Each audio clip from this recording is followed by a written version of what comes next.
منیر جانه و به ایمانه بې علمانه ګرځه ګرځه په ملکونو باندې ګرځه نور راله ونه خورې مازغه خراب یم لکه دا خپل ګډ وډ ویښته خراب یم یو نوی نظم درته وایم نیازکه چې پیغله پښتنه واوره غوږ کې د قیصه واوره خط چنغول ته څه لیکي خال پکې د زړه لیکي زه له خیره ښه یمه سم د مور او پلار دی ورونه د خدای ښه ساته ښه مې تابعدار دی خویندې دي هوښیارې دي شکر دی په لارې دي هېڅ ارمانې مه کوه کلی زړې لارې دي غم زما بېغمه شه یمه دې په تمه شه هغسې مین اوسه یاره مطمئن اوسه غنې په دیوال ساتم ستا د عزت خیال ساتم یو ډېر درون او د دې خاورې هغه انګریزۍ کې ورته وایي سسټینبل وایس هغه آواز چې هغه ډېر زیږ دی ډېر کلک دی ډېر مستقل مزاجه دی او ډېر ښه شعر تخلیق کو او د هغه دغه دوه شعرونه زما ژبې لرالو نو ما ته یې داسې خوند راکړو چې ډېر خلک ما ته وایي دا ستا شعرونه دي که نو موږ ورته بیا دا وضاحتونه کوو چې دا زما نه دي چې ژوند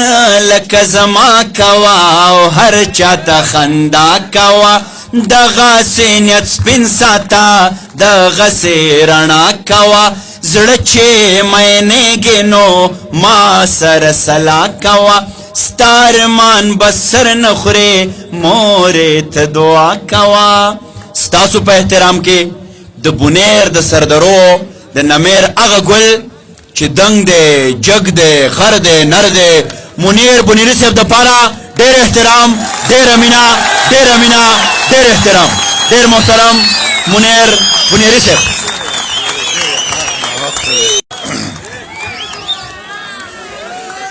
لکه یې خاورو خوړه سر یې میږو خړو کارغه د باز پیښې کولې نو پیشو خړو اجل راغستی و د کلي لارې ونیوله زمری یوازې شو د لارو کوڅو سپو خړو بسم الله الرحمن الرحیم ډېره زیاته مننه دغې دیر د خلکو دغې انتظامیې چې دومره ښایسته پروګرام یې را جوړ کړو خبرې چې شاکر صاحب وکړې بس دغه خبرې وې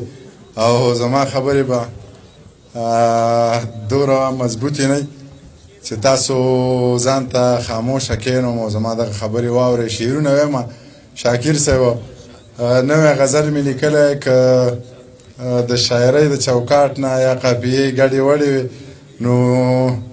چېرته غلط وم هلته به غلط یم نوی غزل مې لیکلی دی چې شیخ کېنولي دي په دم تېنه مرض وباسي شیخ کېنولي دي په دم تېنه مرض وباسي او زورور ترې زمرود په رڼا ورځ وباسي میرات وطن دی چور تالانې په سرو سپینو کېږي د غلا هم میرات وطن دی چور تالانې په سرو سپینو کېږي د غلا همتا ده د لوړ نه ورلګز وباسي میرات وطن دی چور تالانې په سرو سپینو کېږي د غلا همتا ده د لوړ نه ورلګز وباسي او د پښتنو غیرت تر دغې حده منمه چې په سپق ځمکه د کمزوري رور نه ډز وباسي د پښتنو غیرت تر دغې حده منمه چې په سپق ځمکه د کمزوري رور نه ډز وباسي ژوند پکې کېږي نه او هر څوک جنګ پرست خو نه وي د دې وطن نه خلک خپې په دې غرض وباسي که خدای ته پاتې کولې او باران یې کوو د تنورونو د لوګي نه به وریځ وباسي منیره ماته د ډاکټر اسرار یو شعر رایاد شي مننه که خدای ته پاتې کولې او باران یې کوو د تنورونو د لوګي نه به وریځ وباسي منیره ماته د ډاکټر اسرار یو شعر رایاد شي په تنهایۍ کې چې هوا د ور نه درز وباسي دغه بل غزل درته وایم افسره چې لکه باز په لوړو غرونو باندې ګرځه سور د خلکو په ذهنونو باندې ګرځه یو بې سره لیونی دی مرید شوی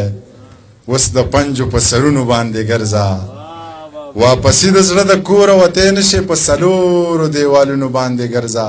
د باچا خان فکر قام ته رسول دی په حجرو او جوماتونو باندې ګرځه د باچا خان فکر قام ته رسول دی په حجرو او جوماتونو باندې ګرځه منیر جانه و به ایمانه بې علمانه ګرځه ګرځه په ملکونو باندې ګرځه منیر جانه و به ایمانه بې له مانه ګرځه ګرځه په ملکونو باندې ګرځه نیازک خانه نور راله ونه خورې مازغه خراب یم نور راله ونه خورې مازغه خراب یم لکه د خپل ګډ وډ ویښته خراب یم څه که نظر په ښایستونو غر کړم څه ګورې ستا د لاسه زړه خراب یم څه که نظر په ښایستونو غر کړم څه ګورې ستا د لاسه زړه خراب یم ما سره مه ګرځه چې سم پاتې شي ښه درته پته ده چې زه خراب یم ما سره مه ګرځه چې سم پاتې شي ښه درته پته ده چې زه خراب یم کیدای شي ستا د مرګ نه پس ښه شمه کیدای شي ستا تر ژوندانه خراب یم سپین په سور نور دا تور ویښته کا د کلي کور غمونه مکه زه در سره یمه زړه ښه که مسافري په نره وکه زه پښتنه یم په نامه دې ناسته یمه او نور دغه زاړه شعرونه چې شنه بنګړي شړنګ نه کوي وده دې رنګ نه کوي زلفې دې خورې کړې خو بوی د لونګ نه کوي زلفې دې خورې کړې خو بوی د لونګ نه کوي خوند په ورغوي کې ګل د اترنګ نه کوي ما ته چا ویلیو چې سره زر خو زنګ نه کوي ملا په ځوانۍ مه تړه څوک په چاننګ نه کوي زور دې د زړه ختم شو سترګې دې جنګ نه کوي صابر صاحب وایي دغه سړی د محفل رنګ ته ګوري او رویسه همې غزل راوړی همې قصیده راوړی مخې ته ملګري شعرونه نه اوري او ما چې څومره شعرونه وي بس دغه ډېره مینه او ډېره مننه ډېره مننه کومه غمونه یې مه کوئ تا د محفل یاران رسخت کړو زه د کالج جینکۍ اوس راټولومه ټپه به هم کومه سندره به هم ویمه ملګري کښېنئ لالو به زموږ پاتې ده په ور کې جوړ تازه کې پاتې شوی دی زړه مې ستا د کور په دروازه کې پاتې شوی دی او نن مې یوه ښکلې جینۍ ولیده چې تله پکې زړه رانه د صدر په مزده کې پاتې شوی دی او پلار به دې زما رشتې نه څنګه اوس انکار وکړي ما سره یو ځای پسې روضه کې پاتې شوی دی ډي سوسه